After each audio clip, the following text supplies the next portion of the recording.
আমার নামে তো বদনামি বের করে দিয়েছেন যে উনি আসলে শুধু রাজনীতির কথা বলে। এই যে এতক্ষণ যা বললাম কোনটা রাজনীতির কথা বলেন? কোরআনের কথা বলতে গেলে কারো সাথে যদি রাজনীতি মনে হয়, হায় এটা আমার রাজনীতি। আমার তাফসির যদি আপনি ভুল ধরতে পারেন তাহলে আলেম নিয়ে আসেন। আপনি এমন ফতোয়া দেন যে কোরআনের সাথে রাজনীতির সম্পর্ক নেই। আমার এই ছোট্ট মাথায় এই কোরআন সম্পর্কে আমি 918 জায়গায় পেয়েছি যে কোরআন দিয়ে রাজনীতি করা লাগবে। আমার ছোট মাথায় যদি এতগুলো আয়াত থাকে রাজনীতির, যারা বড় বড় মাথা আছে ও তো আরো বেশি পাবে। আর যে লোকটা ফতোয়া দেয় যে কোরআনের সাথে রাজনীতির সম্পর্ক নেই, আল্লাহর কসম উনি যদি আমার সামনে সূরা ফাতিহা শুদ্ধ করে পড়তে পারে আমি মিষ্টি খাওয়াবো।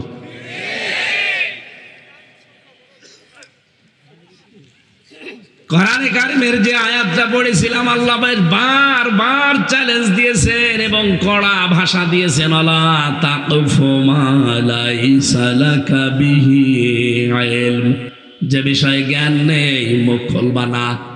আর বাংলাদেশে আমরা দেখি যেটা জানে না ওইটা বেশি করে বলে। এই কথা বলছে না কেন?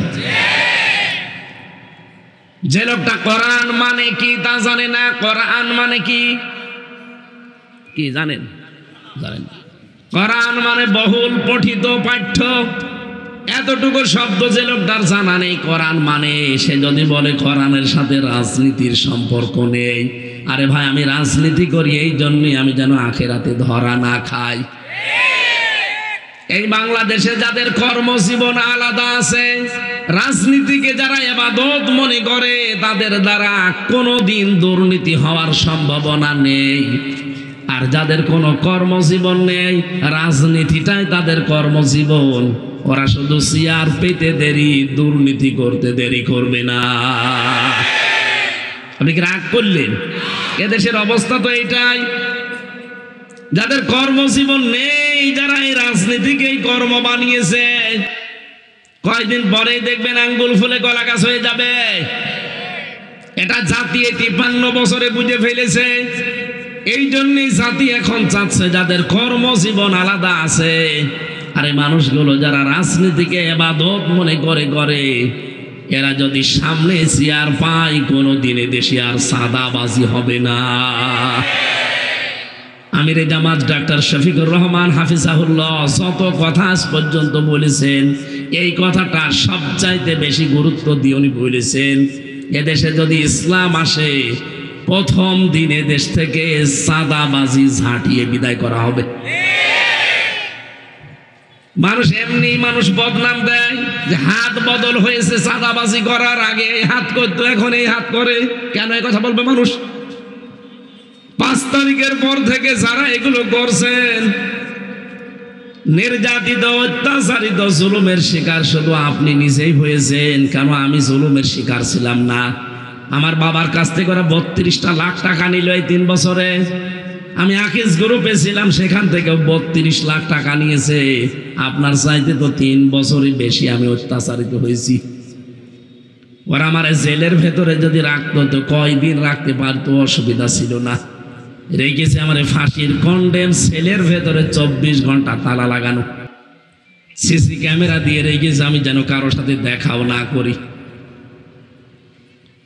আমি তো 5 তারিখের পর থেকে ওই টাকাগুলো কালেকশন করতে পারতাম না।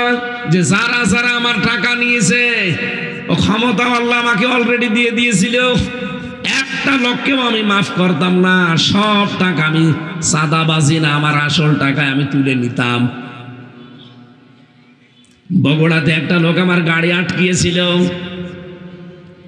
আমাকে তো তাড়া দিয়েছে, ধরতে পারে নাই। গাড়ি আটক করে 1,13,000 টাকা নিয়েছে আমার যারা দায়িত্বে ছিল তাদের কাছে। গাড়িটা পরে ছেড়ে দিয়েছে।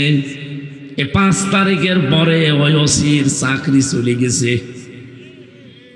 বিভাগীয় মামলা হওয়ার পরে যেহেতু একেবারে খোদ ছাত্রলীগের থেকে এসেছিল, এজন্য সরকার আসতে দেরি, ওর মাজা কেটে দিতে দেরি করেনি।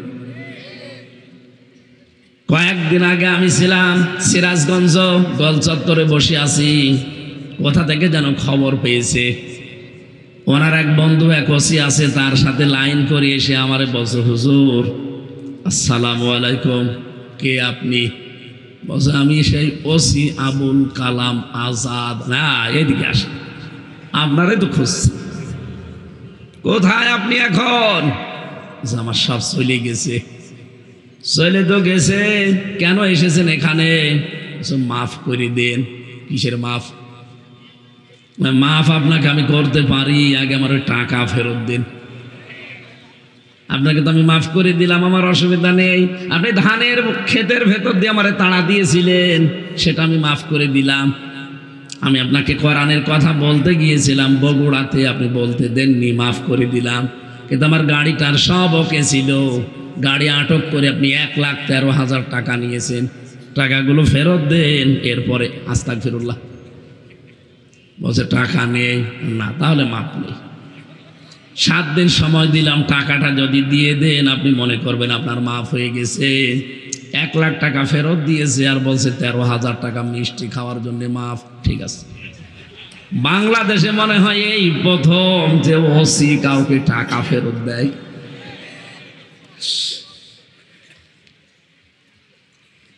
অত্যাচারী তো আপনাদের চাইতে আমরাও কম না, কিন্তু আমাদের নামে তো একটা বদনাম কেউ দিতে পারলো না। 56,000 বর্গ মাইলে যে আমি সাদাবাজি করেছি, আপনার নামে আসে কেন? বলেন, কেন আসবে আপনার নামে? আপনি কি মনে করছেন কেউ কিছু টের পায় না আমি কি করি? এ দেশটা এখন গোয়েন্দাদের হাতের মুঠায়। এদেশের সর্বোচ্চ দায়িত্বে যিনি আছেন গোয়েন্দাদের। কয়েকদিন আগে আমি কথা বলেছিলাম, হুজুর আমরা দেশটাকে নখদর্পণে রেখেছি, আমরা দেখতে চাচ্ছি কে কেমন কি কাজ করে। আপনি মনে করছেন আমি রাত 2টার সময় চাঁদা চাইলাম, টের পেল কি করে? আরে বাবা, রাত 2টায় আপনি পায়খানায় বসে বসে কি করে তা ওরা ওই অফিসে বসে দেখতে পাচ্ছে, বুঝছেন আপনি? আমি নিজে ওদের মেশিন দেখেছি রিমান্ডে। আমার ম্যাডাম আমিরুল ইসলাম বেলালি সাতক্ষীরার, আমি ধরা পড়ার 3 দিন যখন চলে আমি রিমান্ডে, ওনার কাছে কি একটা কথা জিজ্ঞাসা করেছে, আমি বাস্তব বলছি ওই নাম্বারটা আমি আর ও আর আমার মা বাবা ছাড়া কেউ জানে না। অথচ ওনারা নিজেরা নাম্বার কিভাবে জোগাড় করে পুরাটা ভিডিও আকারে কল আমারে পরের দিন রিমান্ডে দেখাচ্ছে। যা আপনি বলছেন কারো সাথে সম্পর্ক নেই, দেখেন তো এই নাম্বারে আপনার স্ত্রীর কাছে কল আসলো কি করে? আপনি মনে করছেন আমি রাত 1:30টার সময় 2টার সময় চাঁদা চাইতে চাই, কেউ তো জানে না। কেউ জানে না মানে ওই মেশিনগুলো এখনো আছে, যেগুলোরা ইসরায়েল থেকে নিয়ে এসেছিল এখনো কিন্তু ব্যবহার করছে। এই জন্য সাবধান হন ভাই, আপনারা মজলুম, আমরাও মজলুম। ওই 14 দল বাদ দিয়ে বাংলাদেশে যা আমরা সবাই মজলুম। কথা বলেন না কেন? আপনারা যেন ক্ষতি না করেন, নিজেদের পায়ে নিজে কোড়াল না মারেন। আমি সাবধান করলাম, দেশটা কিন্তু থালার মতো হয়ে আছে। একটা থালার ভেতরে কি কি আছে সামনে যেমন দেখতে পান, এদেশের 18 কোটি মানুষ কে কি কোথায় কি করছে সব ওরা দেখতে পারছে, শুধু ছাড় দিয়েছে আমাদের পরীক্ষার জন্য। ওরা অলরেডি বুঝে ফেলেছে দেশটা কাদের হাতে নিরাপদ। তা আপনার নিজের পায়ে যদি এখন নিজে কোড়াল মেরে বারবার উল্টা পাল্টা বকেন, মানুষ তো পাগল বলবে আপনাকে। এই জন্য আমি ইঙ্গিত দিলাম, আশা করি আপনি বুঝেছেন। এরপরেও যদি না বোঝার ভান করে থাকেন, এদিকে আসেন, কানের নিচে এমন জোরে 2টা দেব, সব বুঝে ফেলবেন। হুজুর আমি কিছু বুঝি না, এদিকে আসেন, আপনাকে বোঝাচ্ছি। আসেন, আমার মেন কথা বলছি এবার। বিশ্বনবীকে আল্লাহ মিজান দেখালেন। মিজান মানে মানদণ্ড। মিজান মানে আরো জোরে বলেন। এখানে আমার মনে হয় সবাই এক বাক্যে এই কথা বলবে, মিজান মানে দাড়ি পাল্লা। কিয়ামতের দিন আল্লাহ দাড়ি পাল্লায় আমাদেরকে ওজন দেবেন, আমাদের আমল, বদ আমল আর নেক আমল। কথা বলেন না কেন? আপনি কোনোদিন একথা বিশ্বাস করতে পারেন যে মিজান মানে দাড়ি পাল্লা, দাড়ি পাল্লায় আল্লাহ আমল মাপবেন, বদ আমল নেক আমল? আমল মানে কি বলেন তো? কাজ। আমল মানে এখানে কোন পাগলকে বিশ্বাস করাতে পারবেন যে দাড়ি পাল্লার একটা পাল্লায় 5 কেজি কাজ তুলে দিলাম, এদিকে 5 কেজি কাজ, এদিকে 5 কেজি কাজ, এটা কেউ বিশ্বাস করে? আর দাড়ি পাল্লা দিয়ে কি কাজ কেউ মাপে? বলেন কোন কারণে আপনি এই বিশ্বাসে আছেন বলেন? পৃথিবীর প্রতিটি জিনিস পরিমাপ করার জন্য আলাদা আলাদা যন্ত্র পাবেন। এই যে এই সামিয়ানাটা যদি এখন আপনাকে আমি মাপ দিতে বলি, এটা কি দাড়ি পাল্লায় তুলে দেবেন? এটার জন্য আলাদা একটা মাপের যন্ত্র আছে, তার নাম ফিতা, গজ। এই কথা বলেন না কেন? এই যে পানি দিয়েছে আমাকে খাবার জন্য, এই পানির বোতল যদি আপনাকে বলে এটা মেপে দেন, তো ফিতা দিয়ে মাপবেন। এটার জন্য সিসি আছে, লিটার আছে। এই কথা বলছেন না কেন? পৃথিবীর প্রতিটি জিনিস মাপ করার যন্ত্র আছে না নেই? আরো জোরে। কাজ মানে আমল, কাজ যে আল্লাহ মাপবে কিয়ামতের দিন, এটা মাপের জন্য আলাদা একটা যন্ত্র নেই। দাড়ি পাল্লায় কেউ কাজ মাপে? কাজ মাপার জন্য একটা আলাদা যন্ত্র আছে। এইটার জন্য যেমন ফিতা, এইটার জন্য যেমন সিসি। কাজের জন্য কাজ মাপতে হয় দাড়ি পাল্লা দিয়ে না, ফিতা দিয়ে না, গজ দিয়ে না, লিটার দিয়ে না, সিসি দিয়ে না, কেজি দিয়ে না। কাজ মাপতে হয় গুরুত্বের ভিত্তিতে। এই কথা বলছেন না কেন? কাজ মাপে কি দিয়ে? গুরুত্ব। বলেন বলেন, আরো জোরে বলেন। এখন কি গুরুত্ব কি? এই যে মঞ্চটা সাজিয়েছেন, এর গুরুত্বপূর্ণ জিনিস আছে দুইটা, একটা খুঁটি আর একটা সামিয়ানা। কি কথা বলেন? গুরুত্বপূর্ণ এই দুইটা জিনিস না থাকলে কেউ মঞ্চ বলবে? এখানে গুরুত্বপূর্ণ নয় এমন জিনিসও আছে যেগুলো না হলেও মঞ্চ হয়, যেমন এই কার্পেট, এই চেয়ারগুলো। এই কথা বলা লাগবে। আপনি কি বোঝেন নাকি বলেন না?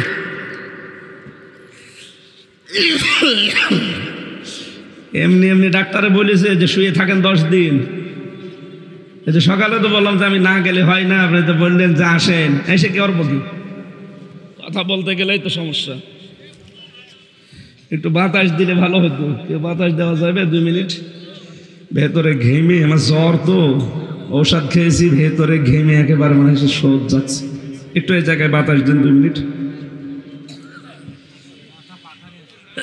আর পাখা এই যে এটা নেই।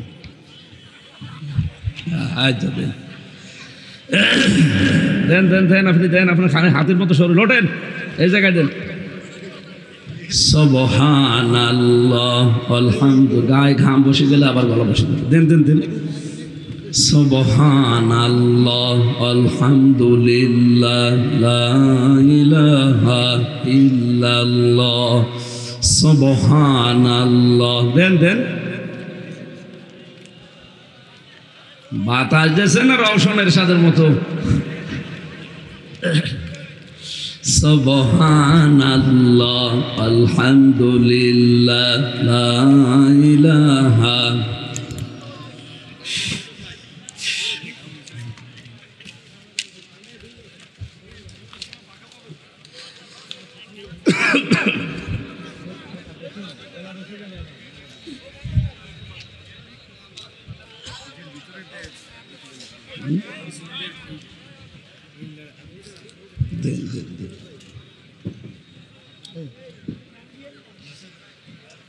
ঠিক আছে।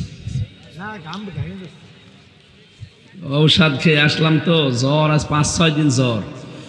ঔষধ খেলে গা ঘামতেছে, ঘাম ভায়ে বসে গেলে আবার ফের ঠান্ডা লেগে যায়। সুবহানাল্লাহ, আলহামদুলিল্লাহ, সুবহানাল্লাহ, আলহামদুলিল্লাহ, লা ইলাহা ইল্লাল্লাহ, লা ইলাহা ইল্লাল্লাহ, মুহাম্মাদুর রাসূলুল্লাহ।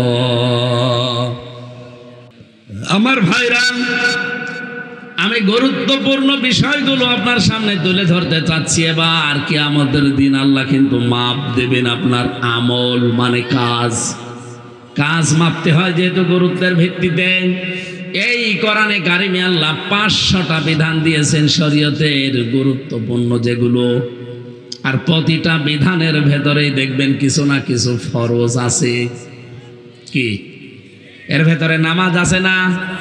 আরো জোরে বলেন, নামাজ কি ফরজ? বলেন, এই নামাজ ফরজ, এই ফরজের ভেতরে আরো ফরজ আছে কয়টা?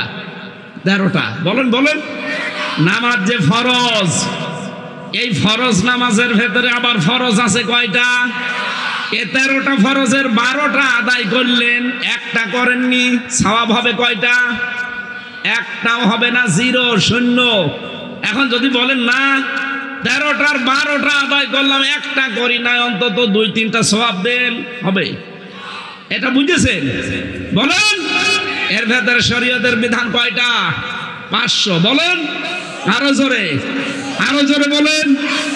500-র ভেতরে 499টা আপনি মানেন, আপনি আমল করেন, কিন্তু একটা করেন না, আরো বিরোধিতা করেন।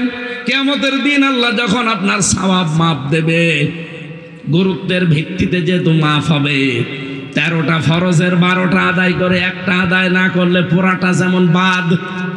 500 ফরজের 499টা আদায় করেছেন, একটা করেননি, কিয়ামতের দিন আপনাকে আল্লাহ 0, 0 দেবে। এত সহজ বলার পরও যদি কেউ না বোঝার ভান করে থাকেন, আমার আর কিছু করার নেই। তাহলে আপনাকে গুরুত্বের ভিত্তিতে এখন কাজ করা লাগবে। আরে আপনার মেসাক আগে না, আপনার দস্তরখানা বিছিয়ে খাবার খাওয়া আগে না। পৃথিবীর প্রথম কাজ প্রতিটি নবীকে আল্লাহ যেটা আদেশ দিয়েছেন সেটা হচ্ছে আনাকিমুদ্দিন, দিন কায়েম করা। দিন কায়েম হলে নামাজ কায়েম হবে, দিন কায়েম হলে যাকাত কায়েম হবে, দিন কায়েম হলে চাঁদাবাজি বন্ধ হবে। এইটাই আসল কাজ। এইটা আপনি বাদ দিয়ে 499টা করেন, আর এইটা করেন না, করতে গেলে ফতোয়াবাজি করেন, আরো বাধা দেন। কিয়ামতের দিন আপনাকে যখন আল্লাহ মাপ দেবে, আল্লাহর কসম আপনার ফল হবে 0 বা 0। এতটুকু বুঝেছেন কারা? আলহামদুলিল্লাহ। এই মাহফিলটা এরা সাজাতে গিয়ে বহু সমস্যার সম্মুখীন হয়েছে, বিশেষ করে যারা কর্তৃপক্ষ। 500 টাকা করে ওনারা চাচ্ছে।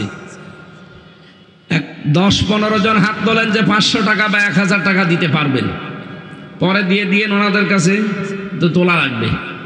এই যে কয়জন হাত তুলছে একটু তোলেন তো, আল্লাহকে দেখানোর জন্য তোলেন। যারা 500 টাকা 1000 টাকা দিতে পারবেন হাত তোলেন, তুলে রাখেন, একটু তুলে রাখেন। 1, 2, 3। না, লোক যাওয়া লাগবে না, ওরা মনাজাতের পরে দিয়ে যাবে। যারা কথা দিচ্ছে ওরা তো আর আন্দাজে কথা দিচ্ছে না। এখানে 3 জন, 1, 2, 3, 4। এই লাইনে সব গরিব মানুষের ভাগে পুলিশ, যার ভেতরে একজন আছে। ভাই, আমি কালেকশন করতে পারি না, আর সিস্টেম আমি জানিও না।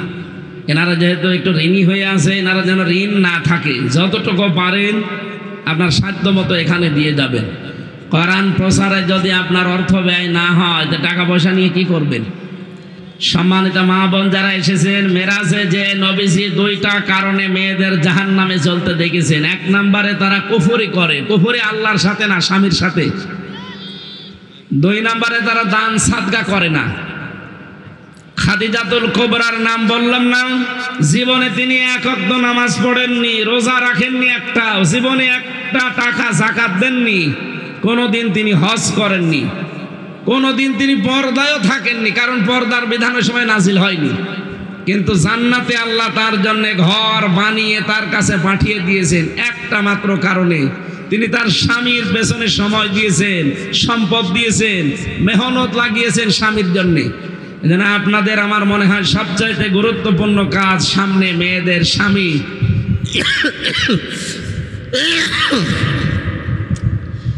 তার হুকুম মতো চলা, বিশেষ করে জায়েজ হুকুমগুলো মানা এবং তাকে দ্বীনের পথে চলার জন্য উদ্বুদ্ধ করা। আতাইনু আলা দীনি যাওজাতিহা, ওই মহিলাকে আল্লাহ জান্নাতুল ফেরদাউস দান করবেন যেই মহিলা তার স্বামীকে দ্বীনের পথে চলার জন্যে, মানবতার পক্ষে কাজ করার জন্য পেছন থেকে সাপোর্ট দেয়। আল্লাহ মেয়েদেরকে এইভাবে কবুল করেন, বলেন আমিন। আমি আজকে আর চালাতে পারছি না, কারণ 4:30 বাজে। ফরজ নামাজ এখন সামনে আমাদের। আপনারা যে যা নিয়ত করেছিলেন যে টাকা পয়সা এনাদের দেবেন, অবশ্যই ওই কমিটির কাছে দিয়ে যাবেন। আল্লাহুম্মা আমিন। আল্লাহ। ইসলামী সমাজ কল্যাণ পরিষদ 11 নম্বর বাসগ্রাম ইউনিয়নের উদ্যোগে মৃত ব্যক্তিদের মাগফিরাত কামনায় নড়াইল জেলার সদর থানার আয়োজনে তাফসিরুল কোরআন মাহফিলের স্বনামধন্য সভাপতি কারা যেন এই অনুষ্ঠানকে এ ঘোষণা দিয়েছেন যে এটা দলীয় অনুষ্ঠান, এটা আমাদের না। না, আপনি ঠিক করেননি। হাদা বায়ানুল লিন্নাস হুদাল লিন্নাস, কোরআনের আলোচনা সবার জন্য, শুধুমাত্র যারা মুসলিম দাবি করে তাদের জন্য না, মানুষ পদবাচ্চে যারা বিবেচিত সবার জন্য আজকের এই আয়োজন। আপনি এখন যদি নিজের ইচ্ছা করে এখানে আসতে না চান কোরআনের কাছে, আপনি কপাল পোড়া। কি কথা বোঝেন আমার? মানিত্তাবাআল হুদা বিগাইরিল কোরআন আদাল্লাহুল্লাহ, তিরমিজি শরীফের হাদিস। বিশ্বনবী বলেন, কোরআন যেখানে নেই এখানে যাবে না কেউ। কেউ যদি যায় কোনো জায়গায় যেখানে কোরআন ছিল না, তার নিয়ত যতই ভালো থাক যে আমি তো ভালোই আছি আর আমি ভালো হওয়ার নিয়তে যাচ্ছি, কিন্তু কোরআন যেখানে নেই এরকম জায়গায় কেউ যদি যায়, আল্লাহ নিজে দায়িত্ব নিয়ে তাকে গোমরা বানিয়ে দেয়। শব্দটা খেয়াল করেন, আদাল্লাহুল্লাহ। আদাল্লাহ ইউদিল্লু বাবে ইফআল থেকে এসেছে। যদি নবী দল্লা শব্দ দিতেন, দল্লা ইয়াদিল্লু, সোলাসি মুজাররদ থেকে আসলে বাংলা অর্থ আসতো আপনি নিজেই নিজেকে খারাপ বানিয়ে ফেলেছেন, পথ ভ্রান্ত হয়ে গেছেন, নিজেই নিজেকে গোমরা বানিয়ে ফেলেছেন। যদি দল্লা শব্দ নবী দিত, আদাল্লা দিয়েছেন, বাবে ইফআল থেকে আসার কারণে বাংলা অর্থ দাঁড়িয়েছে আপনার নিয়ত হয়তো ভালো ছিল, কিন্তু কোরআনে কারিম সেখানে ছিল না। এই জন্যে আল্লাহ নিজে দায়িত্ব নেয়, তখন আপনাকে আরো খারাপ বানিয়ে দেবে। আপনি টের পাচ্ছেন কি বললাম? সুতরাং কোরআন যেখানে নেই ওখানে যদি কেউ ভালো হওয়ার নিয়তেও চায়, ওখানে খারাপ বানিয়ে দেবে কে? আর আপনি আজকের অনুষ্ঠান চালিয়েই দিয়েছেন যে এটা আমাদের না। এখানে কোরআন ছাড়া কোরআনের বাইরে কথা কে বলেছেন? দেখি হাত তোলেন তো। যারা আলোচনা করেছেন কোরআনের বাইরে নিজের বাবার কথা বলেছে কেউ? বলেন। আমি তো সভাপতির কথা 2-1 মিনিট শুনলাম, কই? কোরআনের বাইরে ওনার বাপ দাদার কিচ্ছা কাহিনী বলেছে উনি 2 মিনিটে? আমরা কোরআনে কারিম থেকে বলার জন্য বসেছি। যারা এগুলো করেছে তারা ভুল করেছে, ভুল করলে তার ক্ষমা আছে, ফিরে আসার সুযোগ আছে। কিন্তু কোনো মানুষ যদি বিদ্রোহই করে, বিদ্রোহ করে, তার জন্য কিন্তু ক্ষমা নেই। শয়তান ভুল করেছিল না বিদ্রোহ? বলেন বলেন। আমাদের আদি পিতা হযরতে আদম ভুল করেছিলেন না বিদ্রোহ করেছিলেন? ভুল করেছিলেন। এই জন্য আপনি যদি আদমের সন্তান দাবি করেন, আপনি ভুল করলে ফিরে আসবেন, রব্বানা যালামনা আনফুসানা ওয়া ইল্লাম তাগফির লানা ওয়া তারহামনা লানাকুনান্না মিনাল খাসিরিন।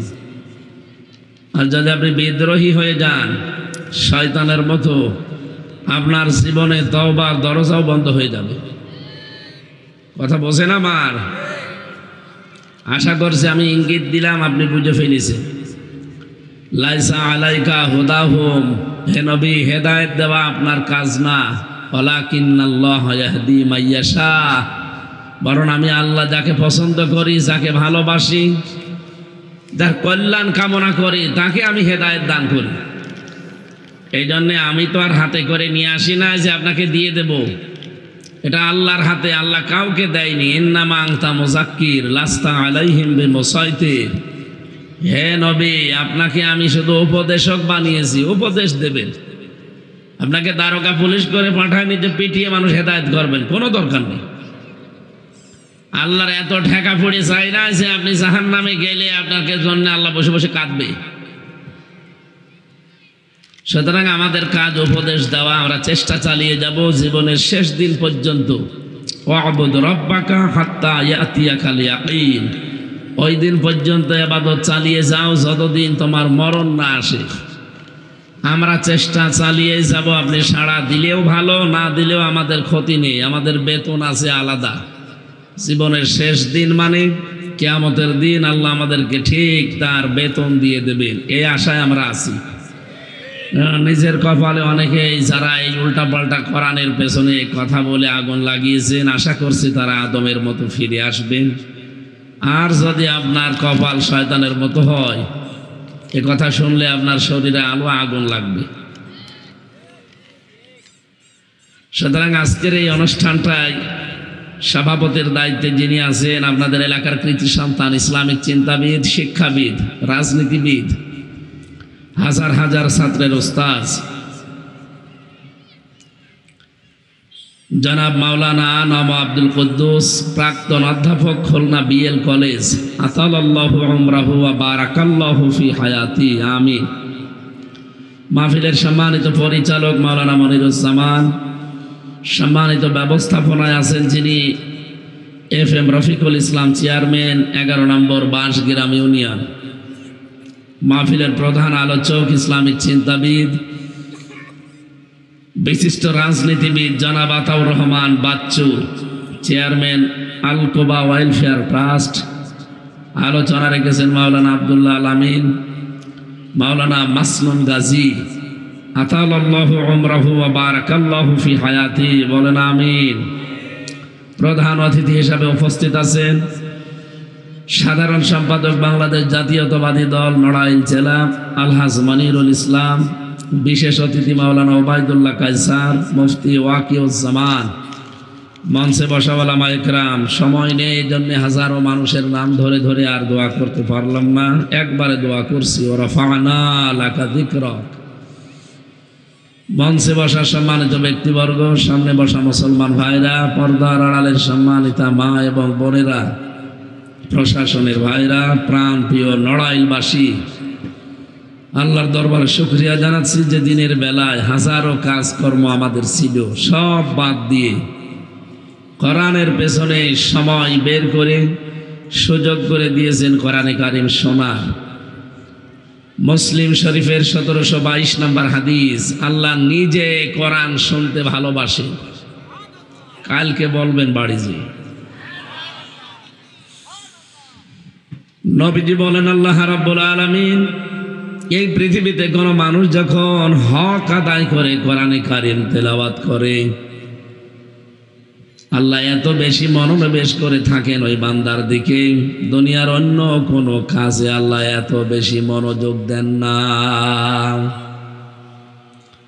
আল্লাহ পাক নিজে কোরআনে কারিম শুনতেন। নবীজি যখন কোরআনে কারিম তেলাওয়াত করতেন, বিশ্ব নবী বলেন, শুধু আল্লাহ না, আমি নিজেও কোরআন শুনি। হযরত উবাই ইবনে কাবকে মাঝে মাঝে ডাক দিয়ে বলতেন, তেলাওয়াত করো। হযরত উবাই ইবনে কাব বলেন, হে নবী, কোরআন নাজিল হয়েছে আপনার উপরে, আর আমি একজন সাধারণ মানুষ। বিশ্ব নবী বলেন, পড়ো, আমার শুনতে খুব ভালো লাগে। আল্লাহ নিজে কোরআন শোনেন, নবীজি নিজে কোরআনে কারিম শুনতে ভালোবাসে। আর এই দেশে আমরা আল্লাহর বান্দা রাসূলের উম্মত, আমাদের কাছে ভালো লাগবে না? কথা বলেন না কেন? ভালো লাগবে কাদের কাছে? ওয়াইদা সামিউ মা উনজিলা ইলার রাসূলি তারা আয়ুনাহুম তাফীদু মিনাদ দাম'i মিম্মা আরাফু মিনাল হক, ইলা আখিরি আয়াত। সূরা আরাফের 83 নম্বর আয়াতে আল্লাহ জানিয়েছেন, সূরা মায়েদার, হে নবী, আপনি যখন কোরআন পড়বেন, যারা এটা অনুধাবন করার শক্তি রাখে, যোগ্যতা যাদের আছে, যেটা বুঝতে পারে, এর মর্ম বাণীগুলো যখন উপলব্ধি করবে, আপনি দেখবেন মনের অজান্তেই তাদের চোখ দিয়ে পানি পড়ছে। কোরআনের আলোচনায় সবার চোখে পানি আসবে না, এটা বোঝার মতো যোগ্যতা থাকা লাগবে আপনার।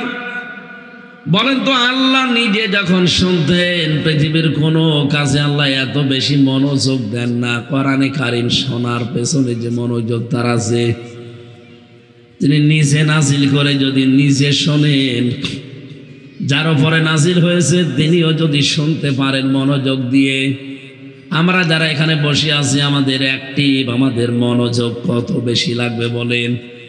আপনি আরো অ্যাক্টিভ হবেন। প্রতিটি শব্দ যেহেতু আমার আল্লাহর তৈরি করা, খুব খেয়াল করে শুনবেন, নিজের প্র্যাকটিক্যাল লাইফে মেলাবেন যে আসলে আমার এগুলো ঠিক আছে কিনা। যখন দেখবেন না এগুলো মেলে না, হযরতে আবু বকরের সামনে কোরআন পড়লেই তিনি কেঁদে ফেলতেন। মসজিদে নববীতে যাওয়ার সময়ে হযরতে আবু বকর এসে বলেন, হে রাসূল, কোরআনে কারিমের আয়াত একটা পড়ছিলাম, আল্লাহ রাব্বুল আলামিন বান্দাকে বেশি বেশি কাঁদার আর কম কম হাসার জন্য আদেশ দিয়েছেন, ফালিয়াদহাকু ক্বালিলান ওয়া লিয়াবকু কাসীরা। এই যে আমার জীবনে তো কান্না বেশি নেই, হাসি তামাশায় আমাদের জীবনে বেশি। হে নবী, আপনি বলেন তো আমাকে কি আল্লাহ জান্নাত দেবে? তারা কোরআনের বাণীগুলো কিভাবে উপলব্ধি করতেন, এর মর্মবাণী কি? জান্নাতের গ্যারান্টি তারা দুনিয়াতে জিন্দা অবস্থায় পেয়ে গেছেন, সার্টিফিকেট আল্লাহর নবী ধরিয়ে দিয়েছেন যে এই যে তুমি জান্নাতি। এরপরে ওই লোকটা যদি এই টেনশনে থাকে, অসময়ে তিনি শিশুর মতো কাঁদছিলেন, রব্বুল আলামিন বলেন আবু বকরকে সুসংবাদ দিয়ে দেন, ওয়ালিমান খাফা মাকামা রাব্বিহি জান্নাতান ফাবিআইয়ি আলাই রাব্বিকুমা তুকাযযিবান।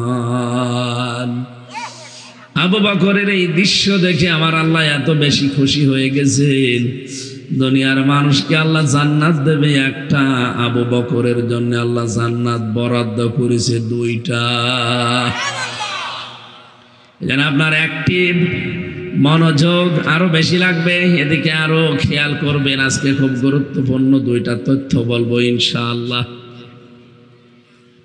যে কোরআনে কারীম আমরা শুনতে এসেছি, আল্লাহর ওই বাণী, আমরা খুশি যেহেতু কাজকর্ম যদিও আমাদের এখন করা যাচ্ছে না এই সময়টা, এই 1-1.5 ঘন্টা কোরআনের পেছনে আমরা যারা ব্যয় করছি বোঝার জন্যে বলেন আলহামদুলিল্লাহ।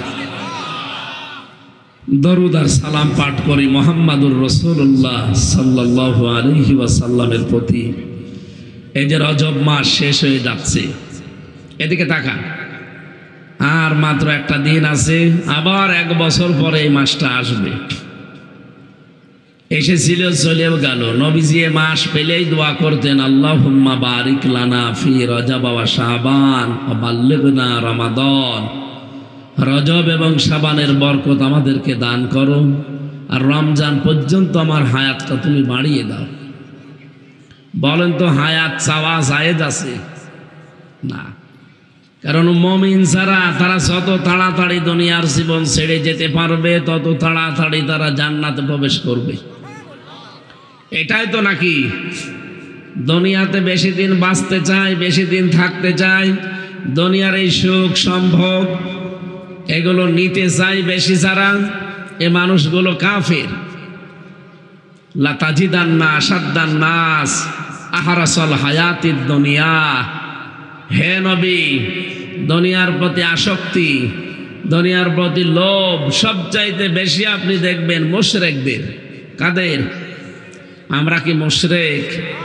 নবীজি নিজে দোয়া করলেন যে আল্লাহ তুমি আমার হায়াতটা বাড়িয়ে দাও, রজব আর শাবানের বরকত আমাদেরকে দান করো, আর হায়াত বাড়িয়ে দাও রমজান পর্যন্ত।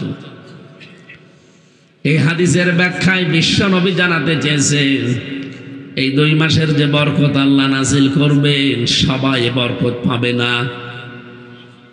বাকি শব্দটা ব্যাখ্যা আমি পরে করছি। রজবের যে গুরুত্বপূর্ণ বরকতগুলো আল্লাহ রাব্বুল আলামিন বান্দার জন্য নাজিল করবেন, বিশ্ব নবীকে আল্লাহ দিয়েছিলেন ওই বরকত। 53টা বছর তিনি দুনিয়ার জীবনে কষ্টে ছিলেন, বিশেষ করে 40 থেকে 53 এই 13 বছর পুরাটা জীবনে জুলুম অত্যাচার নির্যাতনের পুরা স্ট্রিম রোলার চলেছে তার উপরে। 53 বছরে তার বড় বড় দুইটা ছায়া আল্লাহ তুলে নিলেন। একটা তার চাচা আবু তালেব, আর একটা তার স্ত্রী খাদিজাতুল কুবরা রাদিয়াল্লাহু তাআলা আনহা। এই দুইজনকে আল্লাহ যখন তুলে নিয়েছিলেন, মাথার উপর থেকে এই দুইটা ছায়া চলে যাওয়ার পরে নবীজি সবচাইতে বেশি দুঃখে ছিলেন এই বছরে। এই জন্য দুঃখের বছর বলা হয় আমুল হুজুন। নবীজিকে রব্বুল আলামিন ডাক দিয়ে খবর পাঠিয়ে দিলেন জিবরাইলকে যে সামনে আপনাকে আমি একটা দেশ হাতে তুলে দেব। এখনো দেয়নি। সামনে আপনাকে একটা দেশ আমি হাতে তুলে দেব। এই দেশটা কল্যাণময় যদি আপনি করতে চান, শান্তি স্বস্তি নিরাপত্তা দিয়ে যদি দেশটাকে আপনি ঢেকে রাখতে চান, আমি নিজের কাছে নিয়ে আসবো আপনাকে। একটা দুইটা না, 27টা জিনিস আপনাকে আমি দেখাবো, 14টা জিনিস আমি শেখাবো, পৃথিবীতে আবার ফেরত পাঠাবো। দুনিয়া কল্যাণময় হয়ে যাবে যদি এই 14টা কাজ আপনার জাতি করতে পারে। বলেন সুবহানাল্লাহ। বাংলার মুসলমানেরা আমরাও 53 বছর পার করে ফেলেছি। কথা বলে না কেন? নবীজি তো 13 বছর বেশি কষ্ট পেয়েছিলেন, আর আমরা অলরেডি 15 বছর বেশি কষ্ট পেয়েছি। 53 বছরের সবচাইতে বেশি কষ্টে ছিলাম এই দেশের মুসলমানেরা। কথা বলেন ঠিক কিনা? তাহলে নবীজির চাইতে অলরেডি 2 বছর বেশি হয়ে গেছে। 53 বছরে তাকে যেহেতু আল্লাহ একটা নতুন রাষ্ট্রের সংবাদ দিয়েছিলেন, 53 বছর বয়সে নতুন একটা রাষ্ট্রের সন্ধান দিয়েছিলেন। এই নতুন রাষ্ট্রটা আপনি গঠন করবেন, কল্যাণময় করতে হলে কিছু কাজ করা লাগবে। আপনাকে আমি নিজে দেখাবো এই কাজগুলো। এই জন্য 27টা বছর এই রজব মাসে তাকে নিয়ে 27 বছর একাধারে বিভিন্ন জিনিসগুলো তাকে দেখিয়েছেন।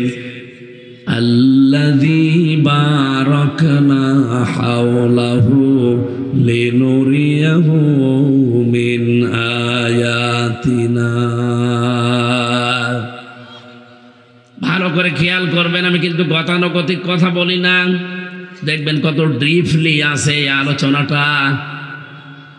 নবীজিকে এই মাসেই তাকে নিয়ে গেলেন, 27 বছরের বিশাল সফর। মাত্র 27টা জিনিস তাকে দেখিয়েছেন।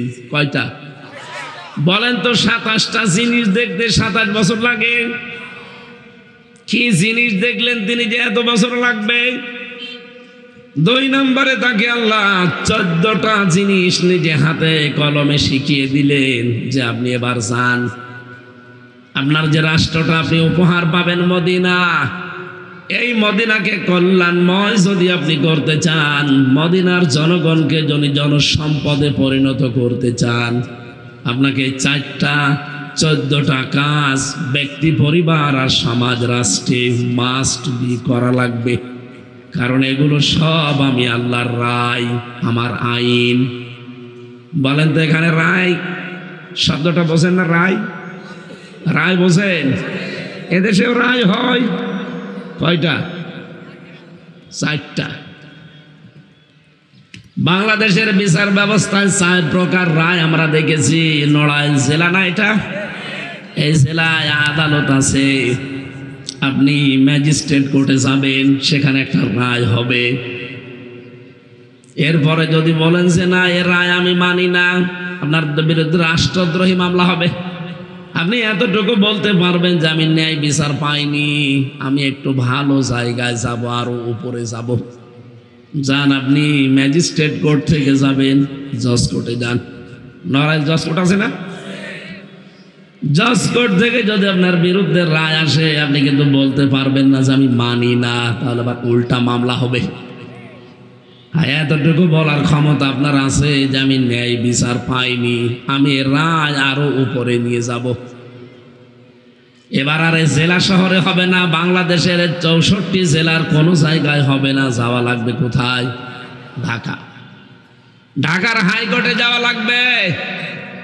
এখানে যারা হাইকোর্টে গেছেন দেখেন হাইকোর্টের সামনে একটা জিনিস টাঙানো আছে, কি নাম কি?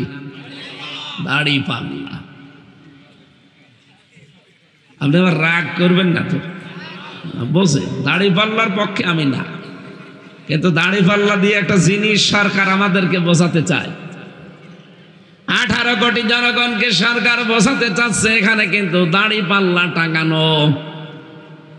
নবীজিকে আল্লাহ প্রথম যে জিনিসটা মেরাজে নিয়ে দেখিয়েছিলেন তার নাম মিজান। মিজান মানে না, এখানে যারা লেখাপড়া করেছে বা কোরআন স্যার বসে আছে, জীবনে কোনো জায়গায় আপনি পড়েছেন যে মিজান মানে দাড়িপাল্লা? আমি তো পাইনি। আরে ভাই, আমার কোরআনের উপরে অনার্স মাস্টার্স করা আছে, অন্তত আপনার চাইতে কোরআনের উপরে দক্ষতা আমার হালকা হলেও বেশি আছে। তো কই এতদিন পর্যন্ত কোরআনে কারিম পড়ছি, এর পুরাটার অভিধান আমার তো জানা আছে না। কারেন্ট চলে গেছে, এমন সময় গেল। হ্যাঁ, কথা বলা যাবে না, ভালো করে শুনবেন। আমি 10 মিনিট কথা বললে সেখান থেকে 20টা জিনিস বের করব, ভালো করে শোনেন। আছেন এদিকে? আছেন? মিজান মানে সারা জীবন আমরা শুনছি দাড়িপাল্লা, কই কোন জায়গায় তো আমি পেলাম না। আপনি কোন জায়গায় পেয়েছেন? আপনিও পাননি, শুধু শুনিয়েছেন। বলেন না কেন? বলেন তো কে পেয়েছেন যে মিজান মানে দাড়িপাল্লা? কোন অভিধানে আছে বলেন? বাংলাদেশে যত অভিধান আছে আমি প্রতিটা মিলিয়েছি, কোন জায়গায় পাইনি। মিজান মানে লেখা আছে মানদণ্ড। মিজান মানে ন্যায় বিচারের প্রতীককে মিজান বলে। সরকার ওখানে দাড়িপাল্লা টাঙিয়ে 18 কোটি মানুষকে বোঝাতে চায় সারা দেশের কোন জায়গায় যদি ন্যায় বিচার না পাও, এই জায়গায় পাবা। আমরা তো এই 53 বছরে এইটাই পাচ্ছি। সেরকম ন্যায় বিচার চলছিল নাকি? বিশেষ করে 15.5 বছরে তো ন্যায় বিচারের দৈন্তন্যও ছিল না। রায় ছিল জোরজার মুল্লুকদার, এই রায় ছিল। আমি আমার মামলাটা তুলেছিলাম, এই 3টা বছর আমাকে ওরা ফাঁসির কন্ডেম সেলের ভেতরে রেখে দিয়েছিল। যতবার আমার মামলা তুলেছে ওই একই আদালত বলেছে না, হবে না। অথচ আগস্টের 5 তারিখের পরে শুধু মামলাটা তুলতে দেরি, মামলা দেখে বলছে এর ভেতরে তো কোনো মাল নেই, কি দেখে বিচার করব। শুধু জামিন না, পুরাটা খারিজ করে দিয়েছে মামলা, একজন বাতিল, বলছে পুরা মিথ্যা। আমি নিজের সামনে দাঁড়িয়ে আদালতে বলতেও গেলাম যে একবার যে মাননীয় আদালত, এই মামলাটা তো 3 বছর আপনার কোর্টে ছিল, তখন তো বললেন না যে কোনো মাল নেই, আর এখন হঠাৎ করে বলছেন এই কথা। এটাই বলতো আমার যে হুজুর আমার কিছু করার ছিল না, আমার হাত বাঁধা ছিল। কথা বলেন না কেন? আমার হাত বাঁধা ছিল, এই জন্য কিছু করতে পারি নাই। এখন আমার হাত খোলা আছে, আমি এখন ন্যায় বিচার অন্তত করতে পারছি। এটা আমি আগেই সে 3 দিনের ভেতরে যখন আমার কোর্টে উঠেছিল মামলাটা, ওই সময় আমি খারিজ করে দিতে পারতাম, কিন্তু আমি আর চেয়ারে থাকতে পারতাম না। আপনি আজকে আওয়ামী লীগের প্রেসিডিয়াম একজন সাবেক সদস্য, আমি নাম নিলাম না, দেখেন একটা পুরা স্ট্যাটাস লিখেছে প্রায় 20 লাইন। আমি বহুবার এই শেখের বেটিকে বহুবার চেষ্টা করেছিলাম সংশোধনের, কিন্তু না, এ মহিলার সংশোধন হওয়ার মতো মানুষ না, পরে আল্লাহ বাঁকা করে বানিয়েছে। মেয়েদেরকে আল্লাহ এমনি বাঁকা করেই বানিয়েছে, তো ওর ডবল বাঁকা। কতবার আমি ওই প্রেসিডিয়াম সদস্য থাকাকালীন সংশোধন করার জন্য ইঙ্গিত দিয়েছি, মানে তো নাই। ওই সময় যদি আমি শক্ত করে বলতাম, আমি হয়তো মাটির নিচে থাকতাম। এখন যেহেতু আর কোনো সম্ভাবনা নেই, ও দল ঘুরে আসবে, এই সম্ভাবনা শেষ হয়ে গেছে। এখন যদি এদেশের জনগণ বলেও আসেন ওরা যা করেছে 15.5 বছর, কোন মুখ নিয়ে জাতির সামনে দাঁড়াবে?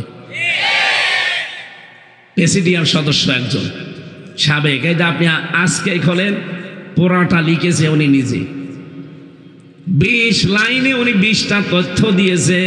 আমি খুব মনোযোগ সহকারে বসে বসে পুরাটা পড়েছি, তাও 2-3 বার করে।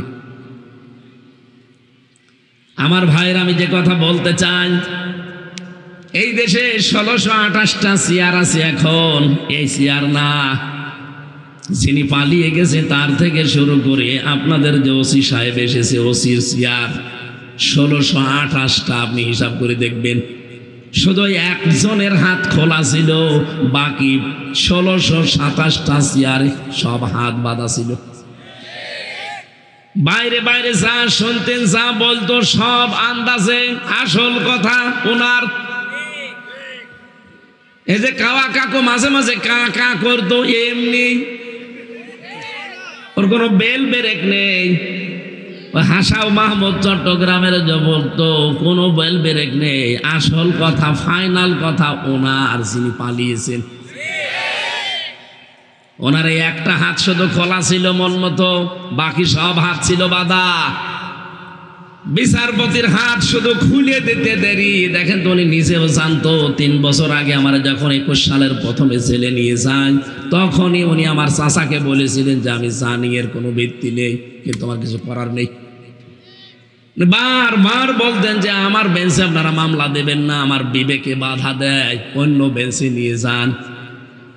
কিন্তু আমার পরিবার এবং আমার যে দল, তারা জানতো যে এই লোকটা একটু ন্যায় বিচার হালকা পাতলা করে। তারপরেও তিনি পারেননি।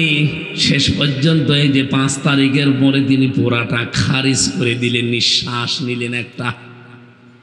আমরাও চাই এদেশে কোনো মানুষের হাত আর বাধা থাকবে না, সবার হাত থাকবে আবু সাইদের মতো খোলা। কারা চান হাত খোলা দেখি?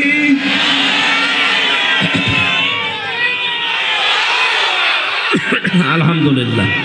তাই আমি তাকবীর এত শুনতে চাই না, কথাগুলো বুঝতে হবে। যারা হাত তুললেন যে সামনে, আমরা সবাই হাত খোলা রাখতে চাই। এখনো অনেককে আমরা দেখি, অনেকে হাত বেঁধে দেওয়ার মতো কাজ কারবার করছেন। জাতির কাছে আপনি চাঁদা চান, জাতির যদি হাত সত্যি খোলা লাগতো, চাঁদা না, দয়া কারো দিত না। কথা বলে না কেন?